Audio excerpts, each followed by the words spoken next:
What's going on, everyone, and welcome back to the channel. This year is going to be legendary in the television and movie department, and I really think this is where we're going to start to hit that stretch. Today, we're diving deep into the first two episodes of Darth Maul Shadow Legends, which just dropped on Disney+.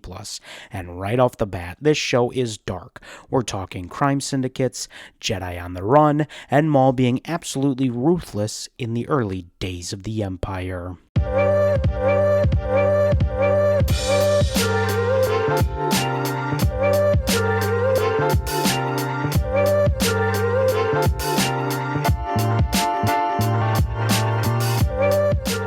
We pick up right after the fall of the Republic and the rise of the Empire, aka after the events of the Clone Wars. Maul is back in power, leading the Shadow Collective alongside his lieutenant, Rook Kast, and their plan? Start a war.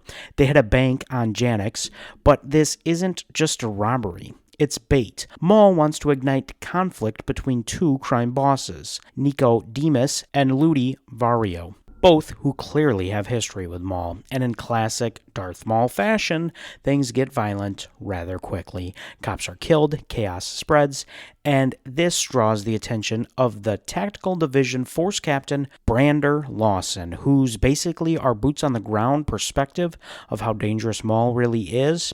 A really fun character, might I add. Meanwhile, we meet a completely different side of the galaxy, a fugitive Jedi Padawan, Devon Izara, and her master, Echo Dio Daki. And yes, I may have butchered those names. These two are barely surviving, living as beggars, hiding from the galaxy that now haunts them. Izara gets arrested after stealing food, and Lawson tries to flip her for information. But she refuses, because even now, she's still holding on to that Jedi way. Or is she? Back in the underworld, Maul sabotages a meeting between Demas and Vario, escalating tensions even further, which led to the death of Demas. He sends assassins after Vario, but Lawson steps in just in time to arrest him instead of letting him get killed by Maul. That's when Maul decides to forget subtlety. He straight up attacks the police precinct, takes down the officers like nothing, and comes face to face with Vario. But instead of killing him, Maul listens because Vario offers something valuable. Help him against the Pike Syndicate and their leader, Marg Krim. And before the episode ends, Maul's attention shifts to something even more interesting, his potential Padawan, Devon Izara. Episode 2 picks up immediately with Lawson chasing Maul and his crew. Master Daki tries to intervene, but Maul uses civilians as a distraction, showing just how far he's willing to go. And I gotta say, Master Daki is an incredible character. I love him. I can't wait to see more of him. Dennis Haysbert, who is a fantastic actor, does a phenomenal job. I'm so excited to see where this character goes. Anyway, Maul, he shows no hesitation, no mercy, but are we surprised? Back at their hideout, Maul locks up both Vario and Azari, but Azari isn't just a prisoner. She's a potential apprentice, and that's where things get really interesting. Meanwhile, Lawson is feeling the pressure to capture Maul, and he turns to his underworld contact for answers. What he doesn't know is that Master Daki is also tracking him. Everyone is hunting everyone, and no one is safe or knowing what's going on. Using intel from Vario, the Shadow Collective hints at a Pike Syndicate transport, and this scene, it's brutal. They wipe out the entire crew and take the cargo, sending a clear message to the Pikes. Maul is making moves, building power, preparing for something bigger, but the more important moment comes at the end. Maul returns to Izara, and instead of forcing her to turn, he plants the idea and challenges her beliefs, pushes her to the dark side, but then leaves her alone, giving her the choice to escape, because Maul doesn't just want an apprentice, he wants one who will choose darkness and maybe help take down Darth Sidious.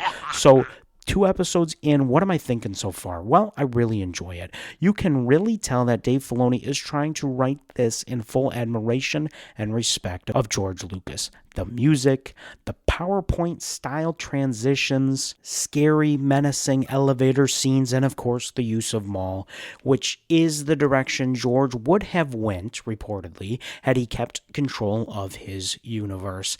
These points aren't to diminish Disney Star Wars. They're just the facts of the direction of this show. By the way, I have a lot of hot takes about Star Wars, and maybe someday we'll list my top 5 hot takes, because I don't think Disney Star Wars does that bad. Anyway, you can tell right from the jump that we're going to be in for a fun ride, and apparently Disney thought so as well, because they already greenlit a second season of this show before an episode even released. But if you're a Star Wars fan of any type, I really think you should check this one out. I'm sure you've seen good reviews of it. I think it is worth a view. But that is just my thoughts of episode 1 and 2 of Darth Maul, the Shadow Legend. Let me know in the comments below what are your thoughts of this series so far. And don't forget to like and subscribe, as we're just ramping up this incredible cinematic and television journey of the year 2026. We thank you for watching today's episode, and now that you've got some time, you can go refill that popcorn bucket.